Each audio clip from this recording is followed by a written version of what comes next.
Hi, welcome back.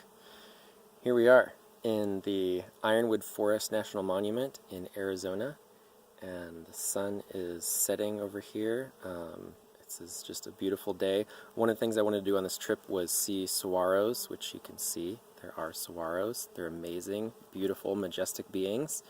And they're also, I think these are mesquite trees that are blooming. I don't know if you can hear the bees, but there are like thousands of bees. And all the ones that I've been able to see, they're not European honeybees, so I think there's some native bee species, which is pretty cool. It's actually European honeybees are an introduced species.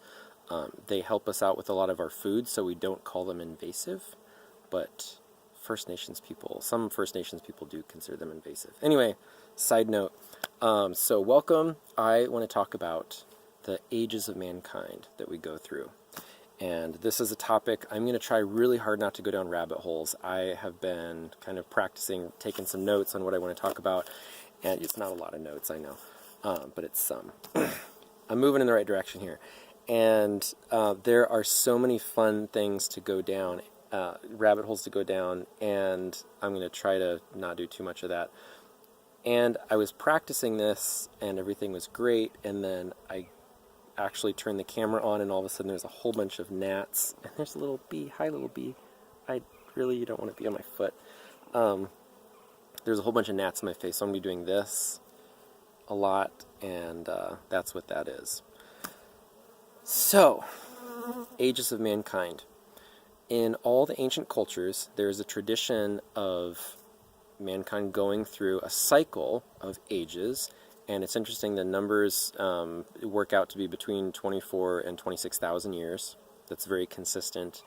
And there are different terminologies for those cycles, but they're basically 4 ages moving up, 4 ages moving down.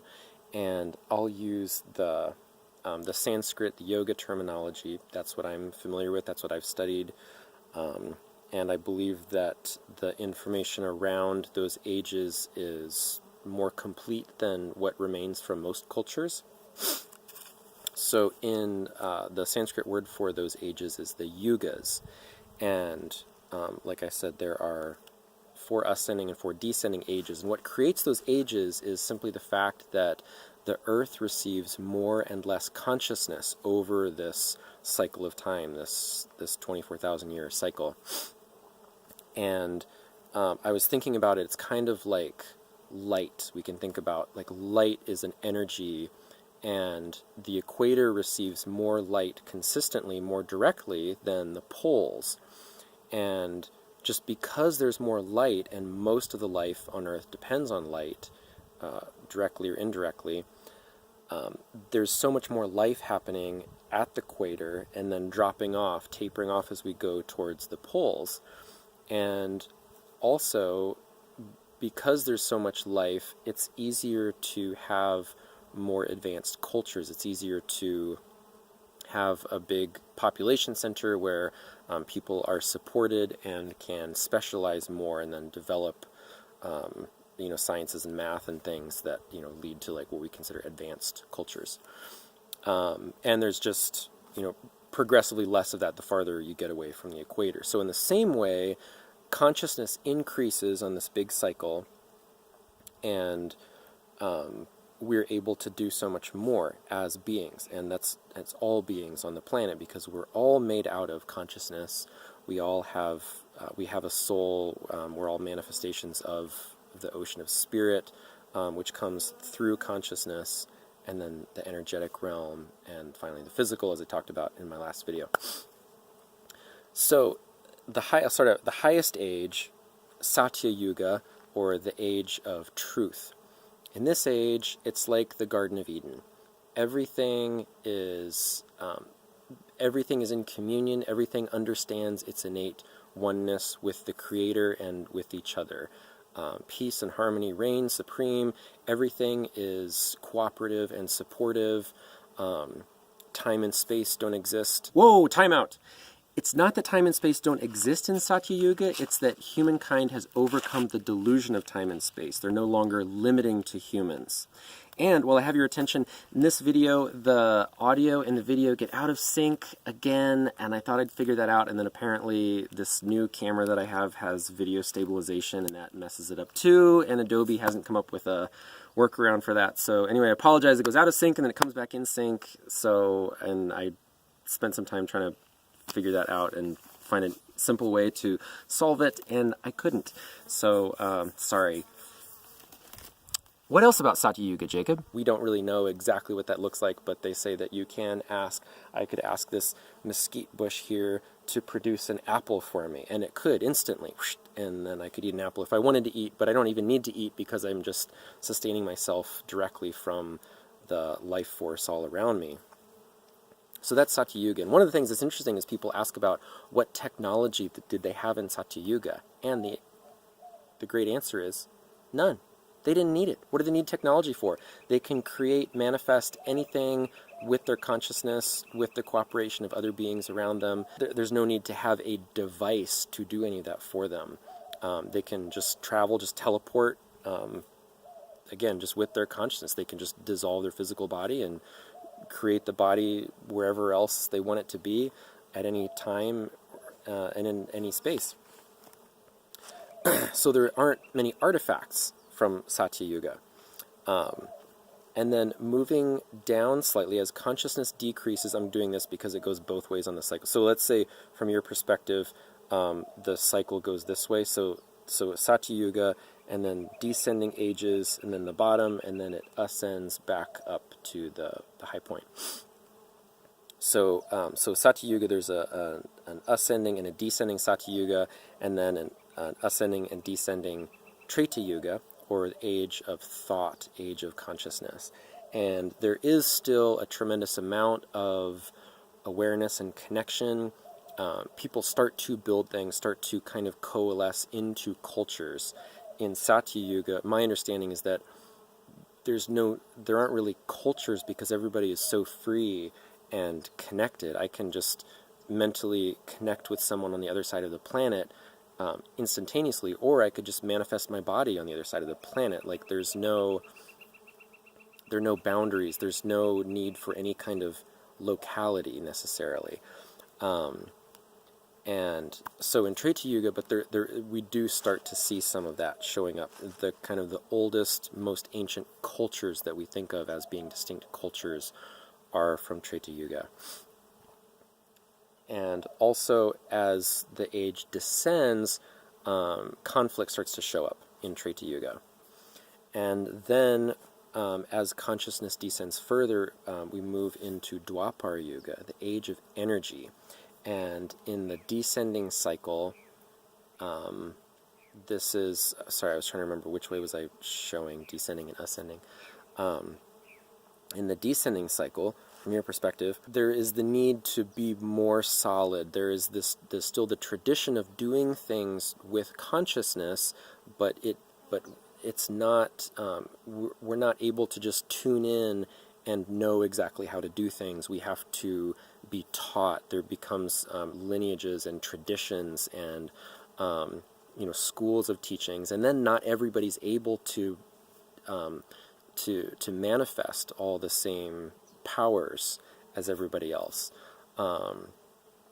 And then also this is where more conflict starts to show up, and people... this little guy, God is in the gnats too. Thank you so much for that reminder. This is where black magic traditions start to come in. There's this tradition of doing things with mantras, or using spells, incantations, using the voice and gestures and physical objects to create spells. But then as consciousness diminishes and we become more centered in the self, we start to think, if I take all the gold in the world for myself, that's a good thing, right? Well, at a higher age, of course it's not a good thing because we're all one. So, in a similar way, we start to lose that awareness of connection quite dramatically in Dwapara Yuga. And so that's real conflict, more severe conflict, and then starts to show up, and also a dharmic action. There is conflict in Treta Yuga, but it's only people who are specifically in the warrior class fight other warriors. And there's none of this like destroying the village and burning the crops and salting the fields and all that stuff. Like none of that happens. That's verboten. But it starts to show up in Dwapara Yuga. And in the great epic, the Mahabharata, which is a symbolic story of the internal battle, but also was a historical battle and war, someone makes this decision in the middle of the battle to fight at night because they keep stopping, at the end of the day and then starting again the next day. And they said, let's just keep fighting. And someone says later, like that moment when they said that, that was when we fell into Kali Yuga, the dark age, or the age of matter, physical age. So at this age, consciousness goes down to its absolute lowest, and there's just increasing sense of separation. It's kind of like anything goes. All of a sudden, the world gets split up more and more and more into little tiny kingdoms and fiefdoms, and people who live just a couple miles away can't even understand each other. They speak a different language, and there's no sense of connection. It's so hard to be intuitive. There's no technology at all. You don't know when the neighboring kingdom is going to come marching over the hill and slaughter your village.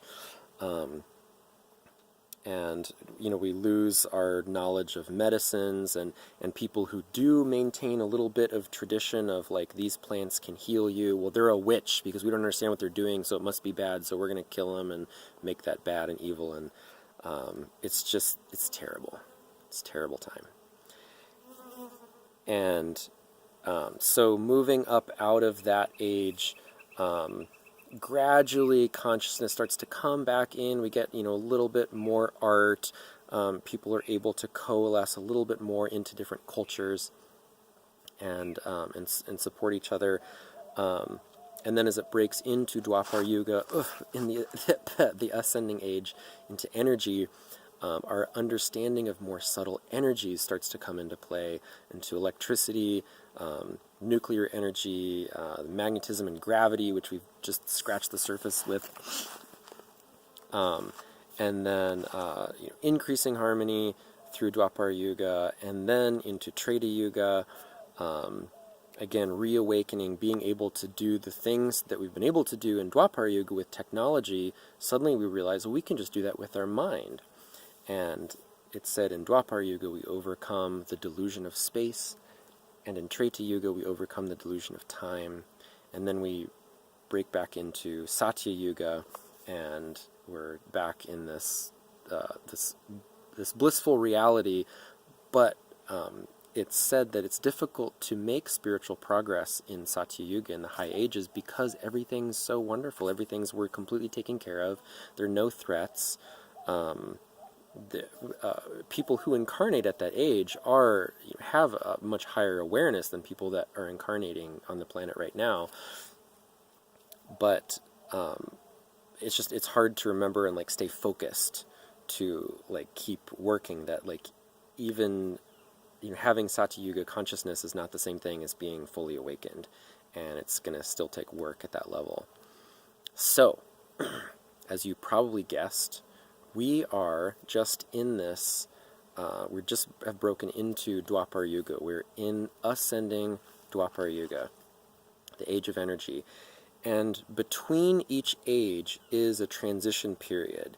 And we can think about that. It's like winter and summer are the distinct seasons, and spring and fall are the transition seasons. And moving from winter into summer, throughout spring, it's not a steady progression. It jumps around a lot. Like I was just in Joshua Tree 3 days ago, or 4 days ago now.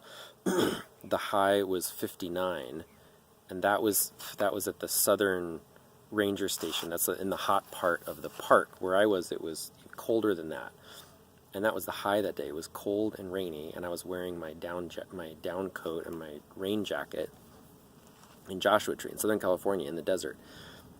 And then in And then today, this morning on my way out, I was hearing the ranger was telling people about, there's this little hike. It's just like a 3-mile hike one way out and back. And he was telling people, do not go on that hike. It's going to be 100 degrees at least. And he's like, I don't want to do any search and rescue missions today. And it's just like way too hot for people out there. This is 3 days later. So this is springtime. It just jumps around a lot and you got to be prepared.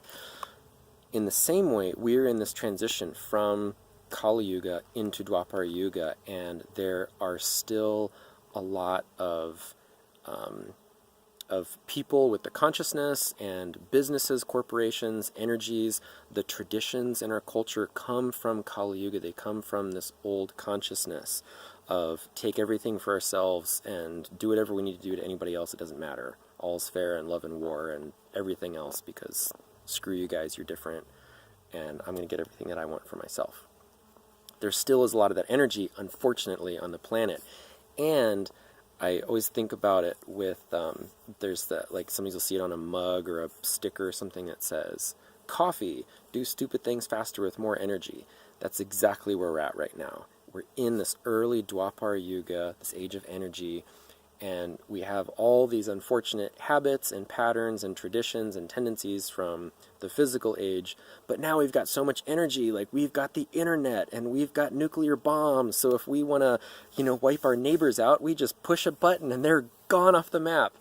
And clearly that consciousness has to go away before we can develop further, more subtle energies and awareness.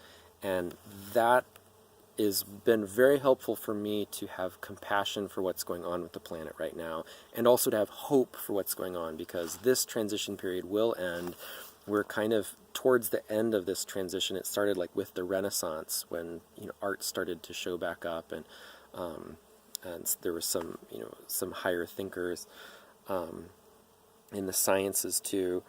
But there's just this increasing tension between this new wave. You see more and more people reaching toward community, trying to build community, to connect, to share knowledge freely. And this is a wonderful thing. But then there's also these old patterns trying to pull us back, trying to take control, seize control. And before very much longer, there's just going to be kind of a breaking point. And in many traditions, there is the prediction of upheaval, turmoil on the planet, and I think there will be some of that. But it's not a bad thing. It's not about things going wrong and just global chaos. It's not just nuclear holocaust and, oh gosh, we screwed up so bad. It's a part of the process. It's a necessary wiping the slate clean and getting rid of all the vestigial Kali Yuga consciousness, so we can really embrace Dwapara Yuga. We can rebuild the world with a higher awareness, with more refined understanding, with more cooperation and grace and love and brotherhood, and in a way that supports the environment, that doesn't destroy it, etc., etc. So anyway, that is a snapshot of where we're at, the Yuga cycle. That's what's going on in the planet. And that is why there were ancient cultures and then they all went away, and it's not a linear progression. And I understand why we could come to that conclusion based from the few data points that we've had, but if you really look around and dig deeper, the circular pattern of the ages of mankind makes a lot more sense. And it's been very helpful for me, like I said. And also there has been the tradition in India that Kali Yuga lasts for 432,000 years. And that basically the story that I heard why that has been a tradition is that there was a ruler who was right at the end of descending Dwapara Yuga, and his astrologers told him, you're about to enter Kali Yuga, and so he fired all of them. Hopefully he just fired them and didn't kill them, but who knows, it was a rough time. And he said, no, I'm in charge, I decide when Kali Yuga starts. And so he cooked the books, he reconfigured the numbers of the ages so that Dwapara Yuga would last throughout his reign, and then it would end, and then when Kali Yuga started, it would be 432,000 years. It's not 432,000 years. It's 1,200 years descending, and it's 1,200 years ascending. And the very bottom point was 500 AD. And so that's why there's still a lot of information, and I see people reference this 432,000 years. And I understand it's been the tradition for a long time, but that's not true. I mean, look around you. Just what age do you think that we're in now? I mean, if you just look at what's happening, our increasing understanding of more subtle energies, and the just increasing chaos in the planet and this pull, I mean, it's so obvious. It's so hard. You can't not see it if you just pay attention and look. And so that is really brief yugas, and there are a lot more topics I'd like to touch in with that. And also this kind of marks the end of this basic core material that I wanted to get through with this first wave of videos, and then we can go a lot deeper into some new topics, and I can throw out terms like yugas and consciousness and astral, and you'll know what I'm talking about if you've watched these other videos. So congratulations, thanks for making it this far, or for watching this one if you just watched this one, and feel free to jump in at any point. If there's anything in particular that you'd like me to go more in depth in about the yugas, the ages of mankind, or where we're at right now, let me know. And also, I am on Patreon, and I would love it if you'd like to support me on that, and I can make more videos and better videos, and I'd like to start some new channels, and I might be doing one of those soon. And I think that covers it. So I have a little bit of light left, and I think I'm going to go for a walk, and I hope you have a lovely day, whatever you are doing. Many blessings to you. We'll see you soon.